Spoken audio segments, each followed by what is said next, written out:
పెళ్లి చేసుకుంటే తనకి భార్య వస్తుంది కానీ పిల్లలకి తల్లి రాదు అని పెళ్లి చేసుకోవడం కూడా మానేశాడు.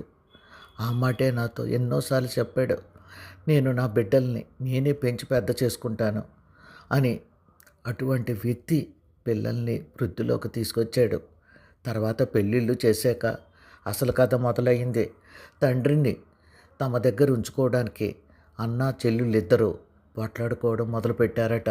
ఆ పోట్లాట ఎంతవరకు వచ్చిందంటే, అసలు ఆడపిల్లలు ఎవరు తల్లిదండ్రులు చూడరు, మగపిల్లాడే చూడాలి అని తెగేసి చెప్పిందట కూతురు. ఈ రోజుల్లో అదేం లేదు, నువ్వు చూడవలసిందే అని పోట్లాటకు దిగాడంట కొడుకు. తనని ఎంతో ప్రేమగా, తన చివరి రోజులు ఎంతో గొప్పగా వెళతాయని తన కలలు కొంటే తనని ఉంచుకోవడం కోసం ఇద్దరు పోట్లాడుకుంటున్నారా అని నాతో చెప్పి బాధపడ్డాడు. తరువాత ఏమైందో తెలీదు, ఆత్మహత్య చేసుకున్నాడు.